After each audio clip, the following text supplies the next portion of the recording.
दोस्तों आप कैसे हो? लगता है अच्छे ही होंगे। तो दोस्तों भारत ने बना ली दुनिया की पहली ऐसी तकनीक।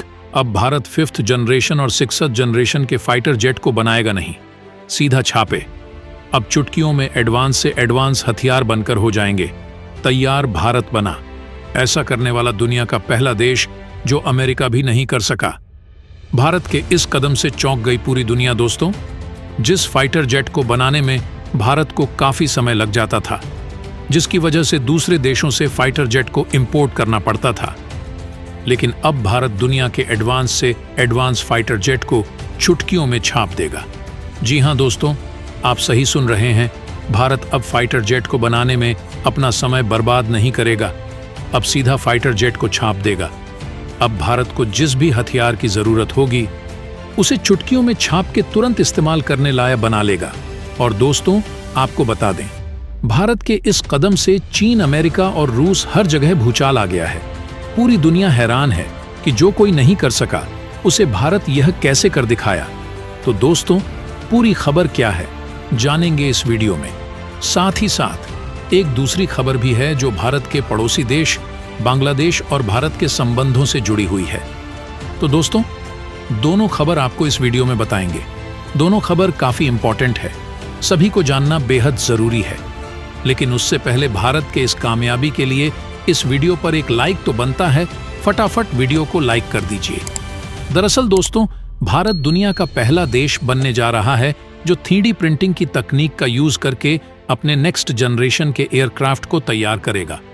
यानी कि इस तकनीक के इस्तेमाल से भारत अपने 5th और 6th जनरेशन के फाइटर जेट्स को तैयार करेगा। आपको बता दें, एक फाइटर जेट में लगने वाले इंजन और इलेक्ट्रॉनिक कंपोनेंट्स को छोड़कर के उसके पूरे स्ट्रक्चर को 3D प्रिंटिंग के जरिए तैयार किया जाएगा। और जब पूरी तरह से स्ट्रक्चर तैयार हो जाएगा तो उसमें कोई जॉइंट भी देखने को नहीं मिलेगा।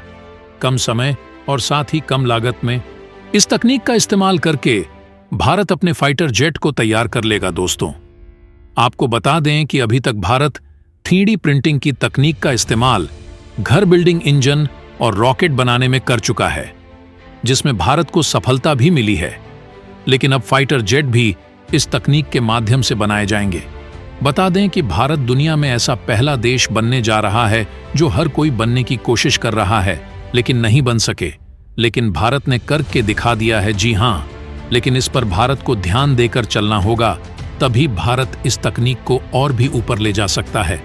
अब आप सभी को बता दें कि सबसे पहले भारत अपने 5th जनरेशन के fighter jet advanced medium combat aircraft यानी कि एमका के लिए इसका इस्तेमाल करेगा। 3D प्रिंटिंग के जरिए यह एडवांस्ड मीडियम कॉम्बैट एयरक्राफ्ट आसानी से तैयार हो जाएगा। और दोस्तों, इस एयरक्राफ्ट को इस तकनीक के जरिए बनाने से पैसों की बचत के साथ साथ इसकी प्रोडक्शन भी काफी ज्यादा होगी और इसके मटेरियल में करीब 50 से 60% तक बचत की जाएगी। वहीं बताया जा रहा है कि इस तकनीक के इस्तेमाल से वेस्टेज भी काफी कम होगा। हिंदुस्तान एरोनॉटिक्स लिमिटेड, जो कि इस एयरक्राफ्ट को तैयार कर रही है, वह लगातार कई प्राइवेट कंपनियों के साथ बातचीत कर रही है जो इस तकनीक का इस्तेमाल करके उसकी मदद कर सके। इस तकनीक का इस्तेमाल के लिए यहां पर CNC मशीन, जिसे हम कंप्यूटर वायर कंट्रोल मशीन के नाम से जानते हैं, इसका इस्तेमाल करते हुए फाइटर जेट तैयार किया जाए। दरअसल दोस्तों, भारत के इस तकनीक से जापान में भूचाल आ गया है, क्योंकि भारत जिस तरह से इस तकनीक को एडवांस बनाता जा रहा है, मतलब डी प्रिंटिंग तकनीक के बारे में अच्छी तरह से सिर्फ और सिर्फ भारत ही जानता है। हालांकि और भी कई देश जानते होंगे, लेकिन सबसे अच्छी तरह से भारत को ही पता है। और दोस्तों, यह एयरक्राफ्ट को बनाने में कोई भी जॉइंट का इस्तेमाल नहीं होगा। रिपोर्ट के अकॉर्डिंग इस मशीन के इस्तेमाल से हिंदुस्तान एरोनॉटिक्स लिमिटेड को काफी ज्यादा बचत हो जाएगी। दुनिया में भारत से पहले उसका सबसे बड़ा और कड़ा कंपर यानी कि चीन इस तकनीक का प्रयोग कर चुका है। हालांकि चीन इस तकनीक के इस्तेमाल में सफलता को हासिल नहीं कर पाया था। ऐसे में अब भारत ही एकमात्र ऐसा इकलौता देश बन गया है जो इस तकनीक के इस्तेमाल के साथ पहली बार एयरक्राफ्ट को तैयार करेगा। अगर हम बात करें इससे होने वाले सबसे बड़े फायदों की, तो सबसे पहले फाइटर जेट में जितने भी मेन इंपॉर्टेंट कंपोनेंट हैं, इन्हें बहुत ही कम समय में तैयार किया जा सकता है। कम लागत में फाइटर जेट तैयार होगा। हल्के वजन के साथ तैयार होगा, जो कि कम फ्यूल कंज्यूम करेगा और इसमें होने वाला एरर 0 पर देखने को मिलेगा, जिससे फाइटर जेट की परफॉर्मेंस 100% और एफिशिएंसी भी 90 से ज्यादा देखने को मिल सकती है। अभी भारतीय कंपनी के लिए यह एक चैलेंज है, लेकिन इसमें कदम रखना ही भारत के लिए बड़ी जीत मानी जा रही है दोस्तों। अब बढ़ते हैं दूसरी खबर की ओर। दरअसल दोस्तों, यह खबर भारत और बांग्लादेश के रिश्तों से जुड़ी हुई है। दरअसल आपको बता दें कि भारत ने बांग्लादेश के एक बंदरगाह पर अपना कब्जा करने जा रहा है। इस बंदरगाह का नाम मोंगला पोर्ट है। बता दें कि भारत ने यह कदम तब उठाया है जब चीन इस पोर्ट को हथियाने के लिए बांग्लादेश के साथ संपर्क में है। भारत बांग्लादेश के पोर्ट का मैनेजमेंट करना चाहता है। बता दें कि इससे पहले भारत ने ईरान के चाबहार पोर्ट और साथ ही म्यांमार के सिविल पोर्ट के मैनेजमेंट से जुड़े एग्रीमेंट किए हैं। अब भारत बंगाल की खाड़ी में बड़ी जीत हासिल करने के लिए मोंगला पोर्ट में अपना इंटरेस्ट दिखा रहा है। दरअसल चीन लगातार बंगाल की खाड़ी और साथ हिंद महासागर में अपने पैर पसार रहा है।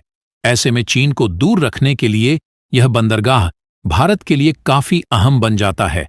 इस बंदरगाह की डील पर चर्चा तेज तब हुई जब बांग्लादेश की प्रधानमंत्री शेख हसीना प्रधानमंत्री नरेंद्र मोदी के शपथ ग्रहण समारोह के लिए दिल्ली आई थी।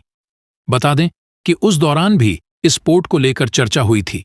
इसके अलावा सूत्रों की माने तो बांग्लादेश की प्रधानमंत्री शेख हसीना जून के अंत या फिर जुलाई की शुरुआत में भारत की यात्रा पर आ सकती है और इसी यात्रा के दौरान इस डील को फाइनल किया जा सकता है। भारत के लिए नॉर्दर्न और ईस्टर्न स्टेट के हिसाब से यह ट्रांसशिपमेंट हब बन सकता है। Mongla port chicken neck corridor को बायपास करता है। ऐसे में भारत के लिए काफी अहम बन जाता है। भारत अपने नॉर्थ और ईस्ट राज्यों के साथ बेहतर तरीके से इस पोर्ट के जरिए कनेक्ट हो सकता है। भारत में इंडिया पोर्ट ग्लोबल लिमिटेड के एक डेलीगेशन ने पहले ही बांग्लादेश के इस बंदरगाह पर जाकर इसका आकलन भी किया था और बातचीत लगातार जारी है। बता दें कि पोर्ट पर भी लगातार कंटेनर और कार्गो शिप आते हैं। ऐसे में वहां के ऑपरेशन के लिए बांग्लादेश की शिप अथॉरिटी बढ़ते शिपमेंट और कार्गो शिप के मैनेजमेंट की जिम्मेदारी भारत को दे सकती है। आपको बता दें कि भारत बंगाल की खाड़ी में रणनीतिक तौर पर चीन को रोकने के लिए इस बंदरगाह पर अपनी रुचि दिखा रहा है। इसके साथ साथ ही भारत अपने व्यापार को बढ़ाने के लिए भी इस बंदरगाह के मैनेजमेंट को चाहता है। और आपको इस खबर पर क्या कहना है, कमेंट बॉक्स में एक बार जरूर बताएगा। और वीडियो पसंद आई है तो लाइक और चैनल को भी सब्सक्राइब कर देना।